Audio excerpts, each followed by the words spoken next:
हमारे आसमान में मौजूद मून एक ऐसी नेचुरल सैटेलाइट है जिसके बिना हम हमारे प्लेनेट अर्थ पर लाइफ को इमेजिन तक नहीं कर सकते। क्योंकि गाइस जहां एक तरफ हमारा ये मून हमारी रातों की खूबसूरती को बढ़ाता है, तो वहीं दूसरी तरफ ये हमारी अर्थ की रोटेशन स्पीड को भी कंट्रोल में रखता है। रिजल्ट, हमारे इस प्लेनेट पर एक दिन 24 घंटों का होता है। सिर्फ इतना ही नहीं, बल्कि क्योंकि मून हमारे ही प्लेनेट को एक सर्टेन एक्सिस टिल्ट में भी स्टेबल रखने के लिए रेस्पॉन्सिबल है, तो यहाँ पर आपको जो अलग अलग वेदर बदलते हुए दिखाई देते हैं, उसके पीछे का भी सबसे बड़ा कारण हमारा मून ही है। तो इन शॉर्ट अगर बिगर पिक्चर में देखा जाए तो मून हमारे प्लेनेट के लिए किसी सुपर हीरो से कम नहीं है। लेकिन गाइस जहां पर सुपर हीरो होता है, वहां पर सुपर विलन की भी एंट्री होती ही है, और प्रैक्टिकली मून के केस में ये सुपर विलन का काम कर रही है उसके ऊपर लगने वाली रस्ट यानी कि जंग। असल में रीसेंट स्टडीज ये बात पूरे तरीके से क्लियर कर चुकी है कि अब हमारे मून के सरफेस पर जंग यानी कि रस्ट लगना शुरू हो चुकी है। लेकिन सवाल तो ये है कि आखिर बिना ऑक्सीजन और पानी के मून की सतह पर ये जंग लग कैसे सकती है, और उससे भी ज्यादा इंपॉर्टेंट क्वेश्चन कि अगर ये जंग इसी तरीके से लगती हुई चली गई तो क्या इसका असर हमें हमारे प्लेनेट अर्थ पर भी देखने को मिलेगा। वेल गाइस, तैयार हो जाइए क्योंकि आज की ये वीडियो आपको ना सिर्फ मून की एक अजीबोगरीब मिस्ट्री बताएगी, बल्कि आज मैं आपको विद प्रूफ अपने ही प्लेनेट अर्थ के एक ऐसे भविष्य के बारे में बताने वाला हूं जिसे जानने के बाद शायद आपकी भी रातों की नींदें उड़ जाएं। तो हाय गाइस, मैं हूं आकाश और एक बार फिर से विद एविडेंस करते हैं एक नई मिस्ट्री के जवाबों की तलाश।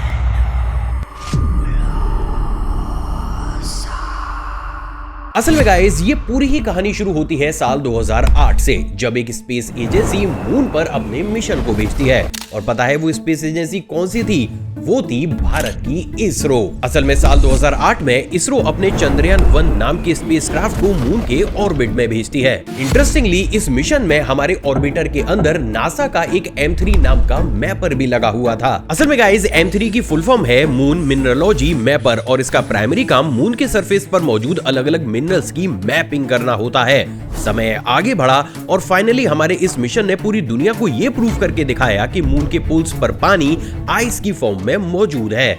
डिस्कवरी अपने आप में काफी ज्यादा बड़ी थी, लेकिन शायद हमारे रिसर्चर्स को साल 2008 में ये नहीं पता था कि मून की ये डिस्कवरी प्रैक्टिकली साल 2020 में उनके लिए पसीने छोड़ा देने वाली मिस्ट्री बनेगी। असल में गाइस साल 2020 में यूनिवर्सिटी ऑफ हवाई के प्लेनेटरी साइंटिस्ट शाओ ली जब चंद्रयान-1 के डेटा को डिटेल में एनालाइज करना शुरू करते हैं, तो उन्हें वहां पर एक बेहद ही अजीब सी चीज दिखाई दी।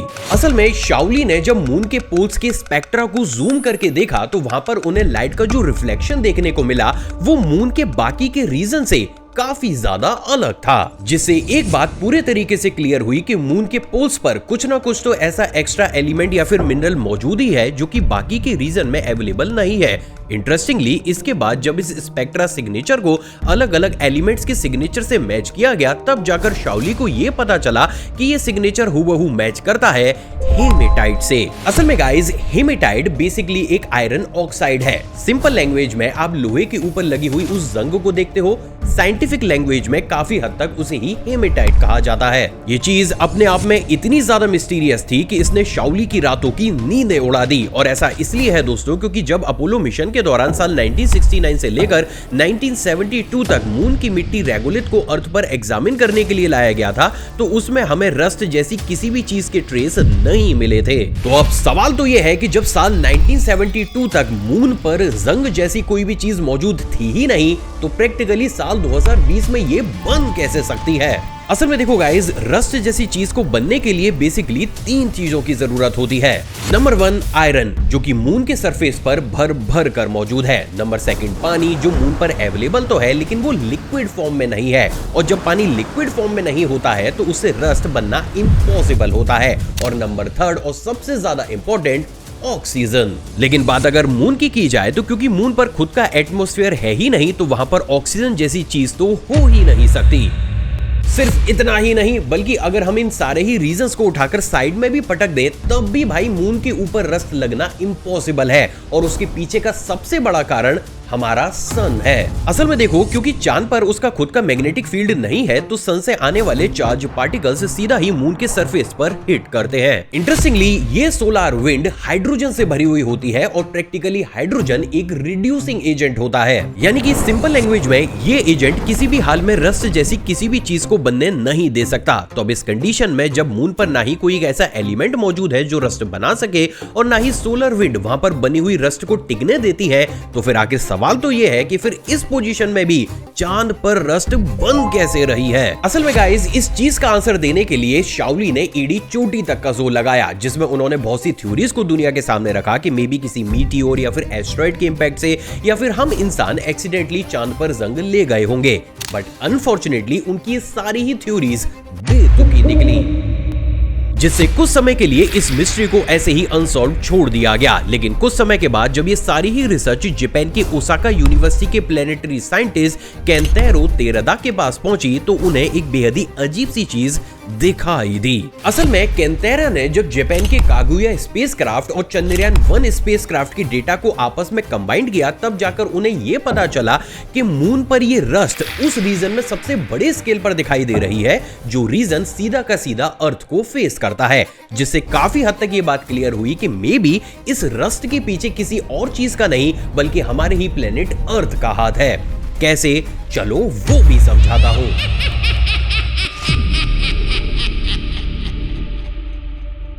असल में देखो गाइज, इस समय हम इस पूरी ही मिस्ट्री की सबसे इंपॉर्टेंट पजल को सॉल्व करने वाले हैं। तो आप पूरे फोकस और ध्यान के साथ साइंस की इस एक्सप्लेनेशन को सुनिएगा। असल में देखो, हमारे प्लेनेट अर्थ पर एक बेहद ही अमेजिंग सी सुपर पावर है, जिसे कहा जाता है मैग्नेटिक फील्ड। और प्रैक्टिकली हमारे प्लेनेट की यही भारी भरकम मैग्नेटिक फील्ड हमें हर दिन स्पेस रेडिएशन और सोलर स्टॉर्म से बचाने का काम करती है। अब हैरानी की बात यह है दोस्तों कि जब भी ये मैग्नेटिक फील्ड हमारे प्लेनेट को एक शील्ड की तरह प्रोटेक्ट करने लगती है, तो सोलर विंड्स के चलते हुए ये कर्व होकर अर्थ की पिछली साइड में कुछ इस तरीके की टेल को भी बनाती है, जिसे साइंटिफिक लैंग्वेज में मैग्नेटोटेल के नाम से जाना जाता है। अब सबसे ज्यादा हैरानी की बात यह है दोस्तों कि जब साल 2020 में यूरोपियन स्पेस एजेंसी ने हमारे प्लेनेट अर्थ के एटमॉस्फेयर पर डीप रिसर्च करी, तब उन्हें यह पता चला कि हमारे प्लेनेट अर्थ पर हर दिन लगभग 90 ton oxygen atoms upper atmosphere में अल्ट्रावायलेट रेडिएशन की वजह से आयनाइज्ड हो जाते हैं, जिसके बाद ओवर अ टाइम पीरियड हमारी इलेक्ट्रॉनिक फील्ड और प्लाज्मा वेव्स इन आयोनाइज्ड ऑक्सीजन एटम्स को पुश करके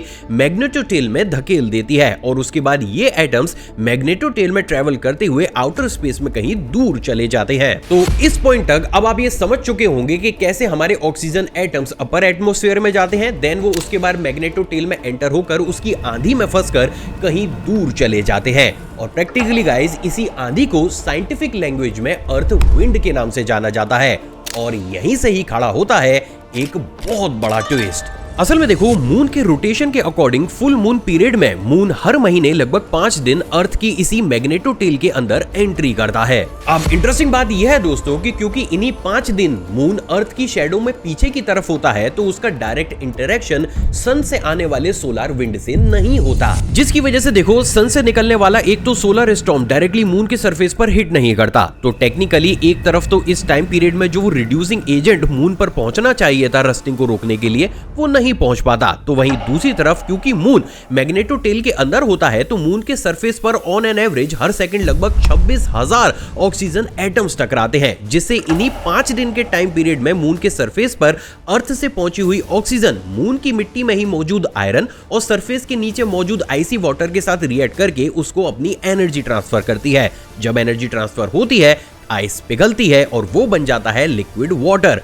एंड बिंगो, इसी प्रोसेस के दौरान फिर शुरू होता है ऑक्सीडेशन प्रोसेस और मून पर ओवर अ टाइम पीरियड हमें रस्ट यानी कि जंग लगती हुई दिखाई देती है। अमेजिंग बात यह है दोस्तों कि हमारे साइंटिस्ट की ये थ्योरी इतनी ज्यादा सटीक बैठती है कि अभी रिसेंटली साल 2025 में ही चाइना की Macau University of Science and Technology ने जब एक्सपेरिमेंट में अर्थ और मून के मॉडल को बनाकर इस चीज को ट्राई किया, तो उस मॉडल में भी मून के सरफेस के ऊपर जंग बनने लगी। तो गाइस, फाइनली अब हमारे पास उस मिस्ट्री का आंसर है जो हमें ये बताती है कि आखिर मून पर रस्ट लग कैसे रही है।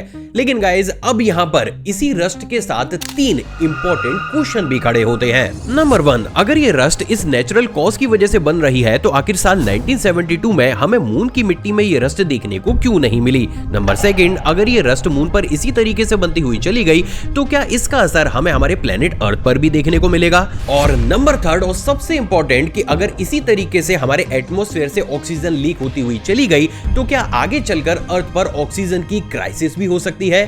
तो चलो गाइज इन तीनों ही क्वेश्चंस के ऑथेंटिक आंसर भी देता हूं।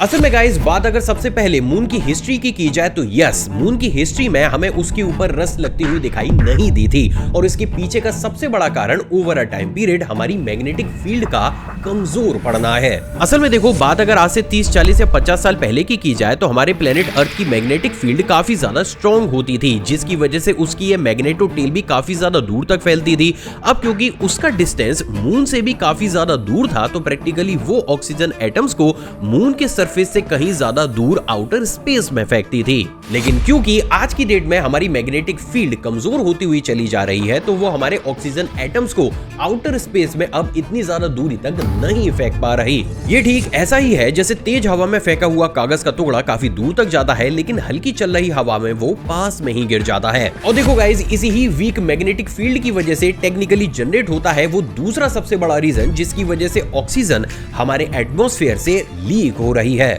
असल में देखो गाइज, बात अगर नेचुरल प्रोसेस की जाए तो आज से ही नहीं बल्कि कई सौ सालों से हमारे एटमॉस्फेयर से हर दिन कई टन्स अलग अलग तरीके की गैसेस और एलिमेंट्स रिलीज होते हैं जो कि बिल्कुल ही नेचुरल प्रोसेस है। लेकिन बात अगर रीसेंट टाइम की जाए तो क्योंकि रीसेंट टाइम में हमारी मैग्नेटिक फील्ड अब धीरे धीरे कमजोर होती हुई चली जा रही है तो प्रैक्टिकली वो एलिमेंट्स जो कि स्ट्रॉन्ग मैग्नेटिक फील्ड की वजह से हमारे एटमॉस्फेयर में ही कैप्चर रहने चाहिए थे वो भी आज की डेट में धीरे धीरे लीक होना शुरू हो गए हैं।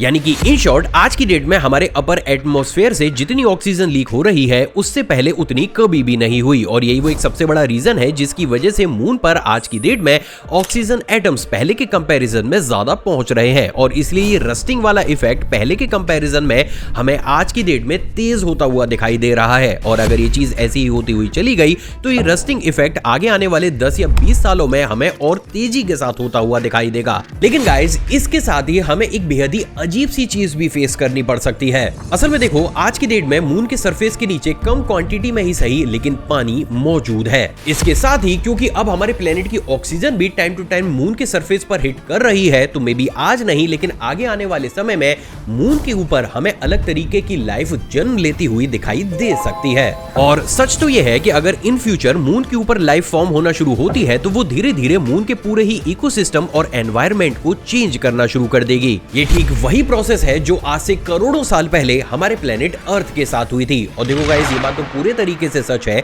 कि अगर मून के ऊपर कोई भी लाइफ जन्म लेती है और वो उसके एनवायरनमेंट या फिर इकोसिस्टम को चेंज करती है तो उसका डायरेक्ट असर हमें अर्थ पर देखने को मिलेगा। हालांकि जिस स्पीड से अभी ये हो रहा है शायद उस दौर में पहुंचने में हमें करोड़ों साल और लग जाए। लेकिन एक चीज जो बैक ऑफ द माइंड हर एक साइंटिस्ट को परेशान करती है वो है अनकंट्रोलेबल सिचुएशन। असल में देखो, ये एक ऐसी सिचुएशन है जिसे चाहकर भी ना ही हम स्लो डाउन कर सकते हैं और ना ही बंद कर सकते हैं। प्रैक्टिकली अगर नेचर चाहे तो करोड़ों साल तो छोड़िए 10 से 20 साल के अंदर ही ये सारा ही सिनेरियो जनरेट कर सकती है। और देखो, ऐसा ही हमें खुद रस्टिंग वाले केस में भी देखने को मिला है क्योंकि जहां एक तरफ साल 1972 तक मून पर ये प्रोसेस ना के बराबर ही होता था तो वहीं ठीक आज की डेट में ये ठीक ठाक स्पीड से हो रहा है। तो ये कहना कि ये चीज करोड़ों सालों में ही होगी शायद ये अभी जल्दबाजी होगी। तो गाइज, अब फाइनली बचता है हम पर वो तीसरा और सबसे इंपॉर्टेंट क्वेश्चन जो हमसे ये कहता है कि अगर मून पर कोई लाइफ जन्म ना भी ले और वो रस्टिंग प्रोसेस जो अभी हो रही है वो इसी तरीके से आगे होती हुई चली जाए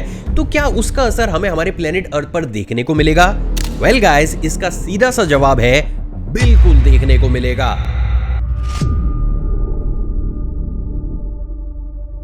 असल में देखो गाइस, इस पॉइंट पर अगर हम सारी ही पॉसिबिलिटीज को साइड में रखते हैं और सिर्फ बात उसी चीज पर करते हैं जो इस समय प्रैक्टिकली हो रही है तो वो ये है कि इस समय मून के ऊपर रस्टिंग इफेक्ट तेजी के साथ होता हुआ चला जा रहा है। जिसकी वजह से नो डाउट आगे आने वाले समय में मून के मास पर इसका असर हमें देखने को मिल सकता है। अब अगर मून के मास पर फर्क जनरेट होगा तो इससे मून की रोटेशन स्पीड भी चेंज होगी, और जस्ट इन केस अगर मून की रोटेशन स्पीड जरा सी भी चेंज होती है तो उससे हमारे प्लेनेट अर्थ पर बहुत बड़े बड़े मेजर चेंजेस हमें देखने को मिलेंगे। नंबर 1, मून की रोटेशन स्पीड चेंज होते ही सबसे पहले तो मून का ग्रेविटेशनल इन्फ्लुएंस अर्थ के ऊपर अनइवन हो जाएगा, जिससे सबसे पहला असर हमें हमारे ओशियन के अंदर देखने को मिलेगा। क्योंकि देखो गाइस, इस केस में या तो लो टाइड्स बहुत बड़े स्केल में जनरेट होंगे या फिर हाई टाइड्स, और जब ऐसा होगा तो पानी के अंदर मौजूद लाइफ और नेचर पूरे ही तरीके से डिस्टर्ब हो जाएगी।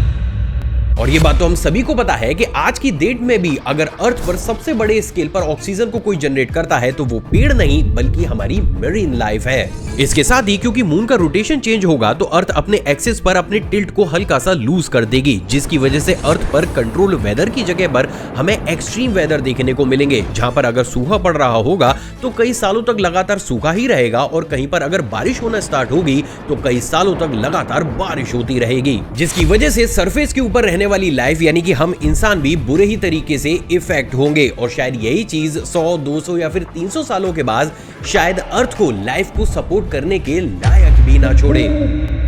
तो अब सवाल तो ये है कि आखिर फिर हम इस पूरे ही सिचुएशन में कर क्या सकते हैं। असल में देखो गाइज, सच तो ये है कि हम इस पूरे ही प्रोसेस को रोक नहीं सकते, लेकिन एक चीज जो हम हर हाल में कर सकते हैं वो है हमारे एटमॉस्फेयर में ज्यादा ऑक्सीजन को प्रोड्यूस करना। असल में देखो, आज की डेट में भले ही उस ऑक्सीजन लीक से हमें घुटन महसूस ना हो रही हो, लेकिन after a certain time period जब ये चीज लगातार होती रहेगी तो हमें हमारे प्लेनेट पर ऑक्सीजन लेवल में सिग्निफिकेंट चेंजेस देखने को मिलेंगे। और जब ये होगा तो शायद इतनी देर हो चुकी होगी कि तमाम कोशिश करने के बावजूद भी हम इससे बाहर ना आ पाए। तो नंबर 1, हमें हमारे एटमॉस्फेयर में आज से ही ऑक्सीजन के लेवल को बढ़ाना होगा, जिसकी वजह से अगर आगे आने वाले समय में लीक ज्यादा भी होता है तब भी हमारा एटमॉस्फेयर अपने आप को जल्दी हील कर सके। सिर्फ इतना ही नहीं, बल्कि रिसेंटली की गई स्टडीज क्लियरली हमें यह भी दिखाती है कि लंबे जियोलॉजिकल टाइम में एटमॉस्फेयर का ऑक्सीजन लेवल और अर्थ की मैग्नेटिक फील्ड की स्ट्रेंथ एक दूसरे के साथ कोरिलेटेड होते हैं। इसका मतलब यह है कि अगर हमारा एटमॉस्फेयर ज्यादा हेल्दी होगा तो मैग्नेटिक फील्ड भी ऑटोमेटिकली स्ट्रॉन्ग हो जाएगी, जिसकी वजह से मून पर रस्टिंग वाला फिनोमेना या तो बिल्कुल ही बंद हो जाएगा,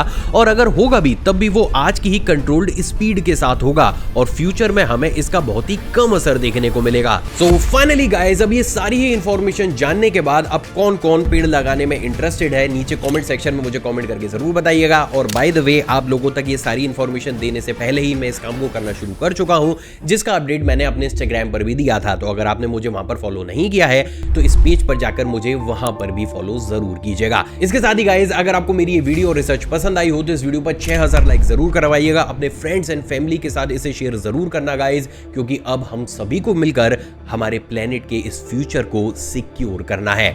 मिलते हैं एक और कमाल एपिसोड के साथ। जब तक आपकी स्क्रीन पर जो वीडियोस हैं आप इन्हें देखकर भी एंजॉय कीजिएगा।